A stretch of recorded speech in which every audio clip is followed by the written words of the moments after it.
ಸ್ನೇಹಿತರೆ, ನಾವು ಸಂಚಾರ ಸಾಥಿ ಆ್ಯಪ್ನಲ್ಲಿ ಯಾವ ರೀತಿ ಅಕೌಂಟನ್ನು ಕ್ರಿಯೇಟ್ ಮಾಡ್ಕೋಬೇಕು ಅಂತ ಚರ್ಚೆ ಮಾಡೋಣ. ಸಂಚಾರ ಸಾಥಿ ಆ್ಯಪ್ ಅಂದರೆ ಅದು ಗೌರ್ಮೆಂಟ್ ಆ್ಯಪು. ಅದರಲ್ಲಿ ನಾವು ನಮ್ಮ ಒಂದು ಹೆಸರಿನಲ್ಲಿ ಇರುವಂಥ ಫೋನ್ ನಂಬರ್ಸ್ಗಳನ್ನ ನಾವು ತಿಳ್ಕೊಬೋದು. ನಮ್ಮ ಒಂದು ಹೆಸರಿಗೆ ಎಷ್ಟು ನಂಬರ್ಸ್ಗಳು ರಿಜಿಸ್ಟರ್ ಇದೆ ಅಂತ ತಿಳ್ಕೊಬೋದು.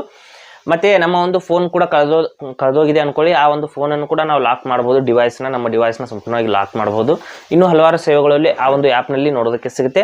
ಯಾವ ರೀತಿ ಆ ಆ್ಯಪ್ನ ನಾವು ನಮ್ಮ ಒಂದು ಫೋನ್ ನಂಬರ್ನ ಅಲ್ಲಿ ಆ ಆ್ಯಪ್ನಲ್ಲಿ ರಿಜಿಸ್ಟರ್ ಮಾಡ್ಕೋಬೇಕು ಮತ್ತು ಯಾವ ರೀತಿ ಅದನ್ನು ಯೂಸ್ ಮಾಡಬೇಕು ಅಂತ ನಾನು ಸಂಪೂರ್ಣವಾಗಿ ಇವತ್ತು ಹೇಳ್ತೀನಿ.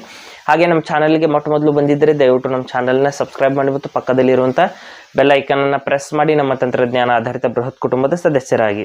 ಸ್ನೇಹಿತರೆ, ಪ್ಲೇಸ್ಟೋರ್ನಲ್ಲಿ ಈ ರೀತಿ ಸಂಚಾರ ಸಾಥಿ ಆ್ಯಪ್ನ ನೀವು ಇನ್ಸ್ಟಾಲ್ ಮಾಡ್ಕೊಳ್ಳಿ. ಇಲ್ಲಿ ನೋಡಿ ಈ ರೀತಿ ನಂತರದಲ್ಲಿ ನಾನು ಓಪನ್ ಮಾಡ್ತೀನಿ. ಮಾಡಿಬಿಟ್ಟು ಸಂಚಾರ ಸಾಥಿ ಇದು ಗೌರ್ಮೆಂಟ್ ಆ್ಯಪು. ನಂತರದಲ್ಲಿ ನೋಡ್ಬೋದು ವೆಲ್ಕಮ್ ಟು ಸಂಚಾರ ಸಾಥಿ ಅಂತ ಬರ್ತಾ ಇದೆ. ಇಲ್ಲಿ ನೋಡ್ಬೋದು ಇಲ್ಲಿ ಏನೇನು ಸೇವೆಗಳು ಸಿಗುತ್ತೆ ಅಂತ ಇಲ್ಲಿ ಕೊಟ್ಟಿದ್ದಾರೆ.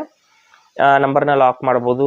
ನಮ್ಮ ಒಂದು ಕನೆಕ್ಷನ್ಸ್ಗಳು ಯಾವ್ಯಾವ ಇದೆ ಅಂತ ನೋಡ್ಬೋದು. ರಿಪೋರ್ಟ್ ಇನ್ಕಮಿಂಗ್ ಇಂಟರ್ನ್ಯಾಷನಲ್ ಕಾಲ್ಸ್ ಅಂತ ಇದೆ.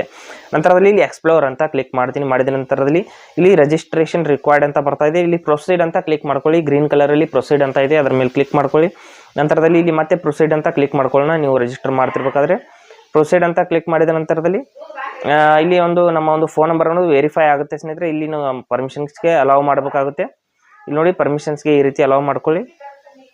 ಮಾಡಿದ ನಂತರದಲ್ಲಿ ನಮ್ಮ ಹೆಸರು ಫಸ್ಟ್ ನೇಮ್ ಲಾಸ್ಟ್ ನೇಮ್ನ ಹಾಕಬೇಕಾಗುತ್ತೆ. ನಮ್ಮ ಆಧಾರ್ ಕಾರ್ಡಲ್ಲಿ ಯಾವ ರೀತಿ ಇರುತ್ತೆ ಅದೇ ರೀತಿ ನೀವು ಫಸ್ಟ್ ನೇಮ್ ಹಾಗೂ ಲಾಸ್ಟ್ ನೇಮ್ನ ಇಲ್ಲಿ ಎಂಟರ್ ಮಾಡ್ಕೊಳ್ಳಿ. ಮಾಡಿಬಿಟ್ಟು ರಿಜಿಸ್ಟರ್ ಅಂತ ಕೆಳಗಡೆ ಇರುವಂಥ ಆಪ್ಷನ್ ಮೇಲೆ ಕ್ಲಿಕ್ ಮಾಡ್ಕೊಳ್ಳಿ. ನೋಡ್ಬೋದು ಈ ರೀತಿ ನಾನು ಹೆಸರನ್ನ ಫಸ್ಟ್ ನೇಮ್ ಲಾಸ್ಟ್ ನೇಮ್ ಹಾಕಿದ್ದೀನಿ. ನಂತರದಲ್ಲಿ ರಿಜಿಸ್ಟರ್ ಅಂತ ಕ್ಲಿಕ್ ಮಾಡ್ಕೊಳ್ಳಿ. ಮಾಡಿದ ನಂತರದಲ್ಲಿ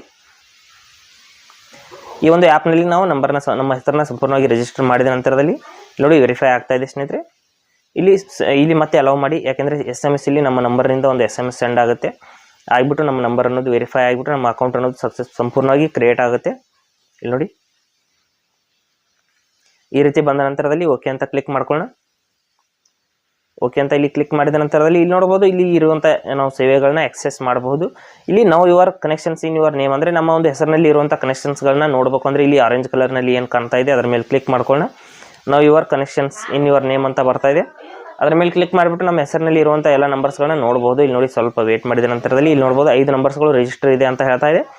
ನೋಡ್ಬೋದು ಈ ರೀತಿ ಸ್ಕ್ರೋಲ್ ಮಾಡಿಬಿಟ್ಟು ನಾವು ಯಾವ್ಯಾವ 5 ನಂಬರ್ಸ್ಗಳು ನಮ್ಮ ಹೆಸರಿನಲ್ಲಿ ರಿಜಿಸ್ಟರ್ ಇದೆ ಅಂತ ನೋಡ್ಬೋದು. ನಮ್ಮ ಹೆಸರಿನಲ್ಲಿ ನಮ್ಮ ಹತ್ರ ಇಲ್ಲದೇ ಇರೋ ಸಿಮ್ ಕೂಡ ಇಲ್ಲಿ ಇರ್ಬೋದು. ಇದ್ರ ಮೇಲೆ ಇಲ್ಲಿದ್ದರೆ ಅದನ್ನು ಕ್ಲಿಕ್ ಮಾಡಿಬಿಟ್ಟು ಅದರ ಬಗ್ಗೆ ನಾವು ರಿಪೋರ್ಟ್ ಕೂಡ ಮಾಡಬಹುದು. ಇದು 100% ಜೆನ್ಯೂನ್ ಸ್ನೇಹಿತರೆ. ಇಲ್ಲಿ ನೋಡ್ಬೋದು 5 ನಂಬರ್ಸ್ಗಳು ನನ್ನ ಒಂದು ಹೆಸರಿನಲ್ಲಿ ಇರುವಂಥದ್ದು 100% ನಿಜ. ಈ ರೀತಿ ನಾವು ಈ ಒಂದು ಆ್ಯಪ್ನ ಯೂಸ್ ಮಾಡ್ಕೋಬಹುದು. ಹಾಗೆ ಸ್ನೇಹಿತರೆ, ಕೊಟ್ಟಿರೋ ಮಾಹಿತಿ ಸಂಪೂರ್ಣ ಮತ್ತು ನಿರೂಪಣೆ ಮಾಡಿದೆ ಶೈಲಿ ಉತ್ತಮ ಅಂತ ಅನಿಸಿದರೆ ವಿಡಿಯೋನ ಲೈಕ್ ಮಾಡಿ ಮತ್ತು ನಿಮ್ಮ ಸ್ನೇಹಿತರಿಗೂ ಕೂಡ ಶೇರ್ ಮಾಡಿ. ಹಾಗೆ ಇದರ ಬಗ್ಗೆ ಸಮಸ್ಯೆಗಳು ಡೌಟ್ಗಳಿದ್ರೆ ಕಮೆಂಟಲ್ಲಿ ಅವಶ್ಯವಾಗಿ ತಿಳಿಸಿ. ಮುಂದಿನ ವಿಡಿಯೋದಲ್ಲಿ ಮತ್ತೊಂದು ಹೊಸ ವಿಷಯದೊಂದಿಗೆ ಇದೇ ರೀತಿ ಮುಂದೆ ಬರ್ತೀವಿ. ಎಲ್ಲಿವರೆಗೂ ಟೇಕ್